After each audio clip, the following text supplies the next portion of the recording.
What up, dudes? It's Gaz, and welcome back to another Warframe video. So we got another episode of This Week in Warframe. We're going over the entire weekly reset and what you could expect as a Warframe player this week. This week we got a big dev stream coming out covering Jade Shadow's new game mode, new frame abilities, and a lot more. So let's get right into it. But before we do, make sure to sub this channel. We do daily Warframe video uploads. Also check out the live stream channel. We're live right now recording this video, and we're doing the weekly reset missions afterwards, the Archimedian and the like. Alright, so let's start with the first weekly reset item. And yes, there will be 2 Umbra Formas available this week in total, because the dev stream on Friday has an Umbra Forma drop. And would you look at that, Tashin also has an Umbra Forma available for 150 Steel Essence. So if you need Umbra Formas for whatever Umbra build you're looking to do, 2 of them this week in total. So great first item there. And of course you're going to have your Kuva and your relics down here at the bottom as well. So yeah, beyond the dev stream this week, there's not a ton going on. You got your new Nightwave season, but unfortunately the Nightwave challenges are pretty bottlenecked and slow, so it's going to be another full week of Nightwave challenges to actually get to the first augment mod. The Sobek augment mod will be available in about 2 weeks from today's date. So if you did every single weekly, you're still going to be like over a week away from that Sobek augment mod, giving you increased status chance and multi-shot. But we'll see how it goes. Hopefully it's going to make it a little more exciting. Alright, so for your first weekly reset item besides Teshin, we got the Archides weekly wares in the Dorma Zone. And this stuff is not usually that useful, but if you are looking to grind out potentially some like reactors or potatoes or whatever, this can sometimes provide those. And this week it did not provide those. We got an Orc and Catalyst actually. So Orc and Catalyst for 20 Pathos. One of the main things you'd actually grind this for here.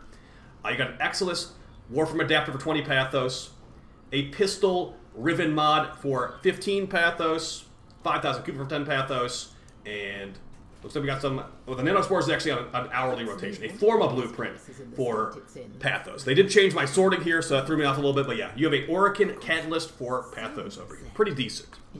Now, as far as your Elite Archimedians and your Archon hunt, this week is going to be an Amber Archon shard with the Snake Archon, which is, they're one of the most important shards that a lot of players would say.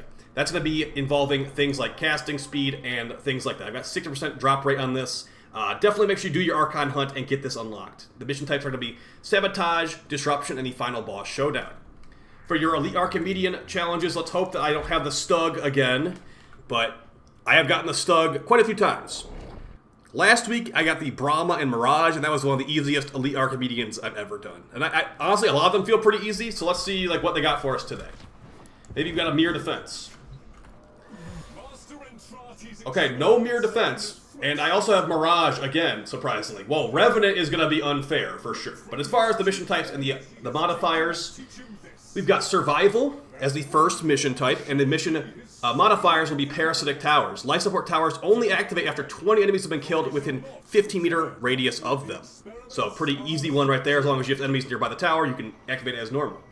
Hostile Regeneration. Enemies will slowly regenerate health. Okay. Anything else annoying here? Enemies will only take damage if a player is within 15 meters of them. That is the Elite Archimedian modifier. So if you do not do the Elite Archimedian, you'll see that modifier is not actually there, so the Elite Archimedian gives you 1 extra negative modifier. Enemies not being able to take damage unless you're within 50 meters is very annoying, though, so unfortunate about that one. For the Exterminate, this is a free mission right here. Actually, are these the same mission types as we had last week? I'm pretty sure it's the same mission types as last week. Survival, Exterminate, Alchemy. But either way, this is what we have. Enemies take 90% less damage from non-weak point hits. That can make them a little bit tanky, for sure. Entanglement. Allies within 4 meters of a slain enemy have reduced movement speed and parkour velocity. Okay, and the Elite Archimedian modifier is Alluring Arachnids, or however you say that. As the dog robot enemies charge their lightning attack, they will pull enemies towards them. So just be careful about that. As if there's a dead enemy nearby, you'll be slowed and pulled into the lightning attack. So be careful about that. And the final mission, Alchemy, is going to have modifiers of Alchemic Invulnerability. 10% of the enemies are equipped with an impervious elemental barrier that can only be destroyed by an elemental grenade of the corresponding element. So if you see a toxin icon above their head, you must throw a toxin grenade at them. And so on and so forth. Fortified foes. Guardian Eximus units may be encountered, including Guardian Eximus mechs. Pretty tanky for sure, but shouldn't be that big of a deal. And then the final modifier, enemies will deal less damage but also take increased damage and gain increased movement speed, attack speed, and fire rate. Pretty easy elite Archimedian, honestly. The most annoying one is definitely the enemies not taking damage unless you're within 15 meters, but if you're playing a melee build, free right there. And then also, enemies taking less damage from weak points might be a little bit annoying, but super, super easy, honestly. For your personal modifiers, reminder, these are the same for everybody across the game, but you can choose to turn them on or off. So you got secondary wounds. Gain 1 puncture status effect every time you take damage. Puncture status effects reduce your outgoing damage, so you will be dealing less damage to these enemies. So that, combined with the weak points only, will make you doing like basically no damage. So be careful about that one. Untreatable. Pickups do not heal, and health orbs cannot be picked up. So be careful about that one for sure. Like Revenant would be very helpful for this. So you cannot heal through normal means, so you have to bring like a healer frame, or just like bring an elite on call that can heal you every time it gets a kill. But never mind, because gear embargo says no gear can be used. So you get to find healing from other sources. You could do a health regen shard. You could do, you know, whatever. Like, there's plenty of ways to do this. But maybe even the Furus. Get the Furus Incarnon, built-in lifesteal mod with the Purifying Justice, I think it's what it's called. Plenty of ways to do this, but an interesting one for sure. And also energy exhaustion. Lose 2 energy per second for every enemy within 10 meters of you. So be very high up in the air if you want to have an easier time against that. So a relatively easy week, I'd say. And I believe it is the same mission types as last week, too. There was an issue with Elite Sanctuary Onslaught where they had to redo the Elite Sanctuary Onslaught tile, so this might have affected the rotation of that. If you have gotten rank 5 with the Kavia Syndicate, you've got a Burn 3 shiny treasure over here of a Crimson Archon shard for 30,000 reputation. So, yeah, if you do not have rank 5 with Kavia Syndicate, you will not have this available to you, or that mission we just talked about, for that matter. And I would recommend grinding this stuff out. This is where you get green shards and other like, purple shards, orange shards, all that kind of stuff. Alright, so we've gone over the Kavia. Let's go ahead and talk about the Zeramon and what, or not the Zeramon, the Deviri, what kind of circuit stuff you can be expecting this week. As far as the normal frames, we've got Loki, Mag, and Rhino. Now, as far as difficulty of farming, this one comes from the Venus boss fight. This one comes from the Phobos boss fight, I believe it is, the Sergeant. And Loki comes from the Neptune boss fight. So you got 3 boss fight frames that are really easy to farm. So I just say just go for whatever one you want to get the Helminth of. Roar Helminth is one of the best Helminths in the game.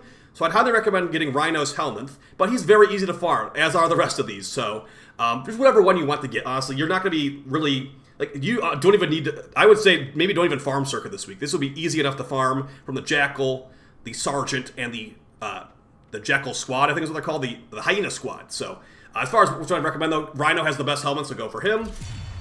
But they're all easy to farm, so maybe don't even bother with normal Circuit this week. For Steel Path Circuit, on the other hand, we got some good stuff this week. So let's go over the Steel Path Circuit. Alright, just a reminder that if you haven't played in a while, the rank 9 Opportunity Intrinsic will let you have options such as Kuva or Rivens instead of these Incarnons. You already have the Incarnons.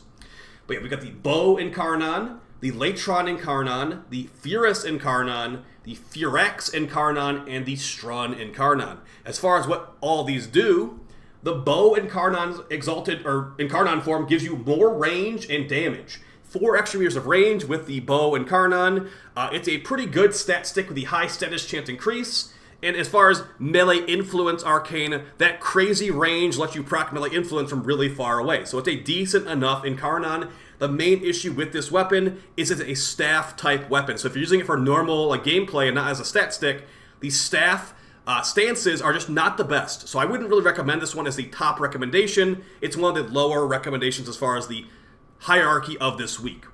The exact opposite, though, we got the Latron Incarnon, an extremely powerful semi-automatic weapon. If you've heard about the changes in the Jade Shadows update, there will be a new setting to make semi-automatic weapons become fully automatic just by holding down the button. So this thing will become a lot more powerful, and as will the Strut Incarnon for that matter, when the full auto changes come out. This thing has built-in armor strip from puncture procs with the final Incarnon tier, or if you don't want to go for that, you can go for massive crit increases. I recommend getting the Latron Prime as your option here. The Latron Normal and the Latron Wraith are not really as OP, to be honest. But yeah, it's a very, very good one. The Incarnon form gives you bouncing fireball attacks. Alright, so let's move on to the next one here. That's going to be the Furus Incarnon. And the Incarnon form on this one is basically a gigantic fire jet engine. This thing is going to hit really hard. It's purely fire on the Incarnon form. Top tier Incarnons give you a ton of extra status chance. And this thing is just extremely strong. If you watch my Frost video from like a week or two ago, this thing can one-shot maximum level enemies with a combination of Frost buffs and debuffs. So really, really strong one here. If you are looking for a good Incarnon pistol, there's only a Mark 1 Furus and a Furus Normal. I'd recommend the Furus Normal on this thing, and you'll have an extremely powerful pistol if you get this. And then, yeah, there is a lifesteal mod. I did mention that earlier. It's from the new Loca Syndicate to get this thing built-in lifesteal on bullets. The Furax Incarnon, just like the Bow Incarnon, is one of my lower recommendations this week, as it is a melee weapon, and the special form on this one is going to give you a Fire AoE Slam. I probably made it sound a lot better than it actually is. The Fire Slam on this thing does like hardly any damage at all. But it's nice to have some heavy slam efficiency, as slam attacks were buffed in the the Dante Unbound update. So you could try it out. It's definitely more of a thing that holds amalgam body count, which gives increased fire rate for pistols for like Mesa and stuff like that. But yeah, the Furax Wraith, this is a very powerful punching weapon, but a punching weapon is only so strong in Warframe. But yeah, still a good one. And for the final Incarnon here, we got the Strun Incarnon. Remember how I said there would be full auto changes in the Jade Shadows update? This will become a full auto shotgun in the Jade Shadows update. The Incarnon form of this thing is a fire rocket launcher that has very good damage. As far as the top tier Incarnon options, you've got a big crit increase or a big status chance increase, and the status chance increase scales very well on the rocket launcher form. The crit chance increase is also very good for the primary form, but yeah, this thing is extremely strong, and it's one of my top recommendations this week. As far as number 1 and number 2 this week, I'd say Furus Incarnon number 1, Latron Incarnon number 2, but your second and first choices are going to really depend on what you want. Do you want a new shotgun primary? You got one of the best shotguns of the game right here as one of your options, or would you rather go for a new pistol? Then the Furus is going to be one of the best pistols in the game too. So you have your work cut out for you because you only choose 2 per week. And the Latron Incarnon is one of the best semi-auto rifles in the game too. It will be much better in the Jade Shadows update. And a reminder too, guys, this stuff will not come back for a while. So make sure that you choose the one that you really want. Do you want a bouncing fireball launcher, or do you want a shotgun rocket launcher with fire damage? They'll both be a full auto, and they're both going to be extremely, extremely good in the new update. So I'd say my number 1, number 2, they'll be the Furus and the Latron, but you could also go Furus and Strun, or you could even go Strun and Latron if you want 2 primaries.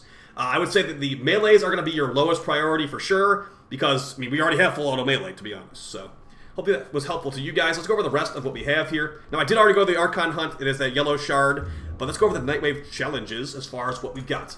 And like I said, you still got a while before you get anything relevant, so don't feel rushed to do any of these. Don't do any challenges you don't want to do, for that matter. If it says do 3 Deviri puzzles and you don't want to do Deviri puzzles, then don't do Deviri puzzles, honestly. I don't want to do Deviri puzzles, but you still got like 5 more levels till you get to this. But as far as your challenges, Ancient Obelisk. Activate 3 Requiem Obelisks on Deimos.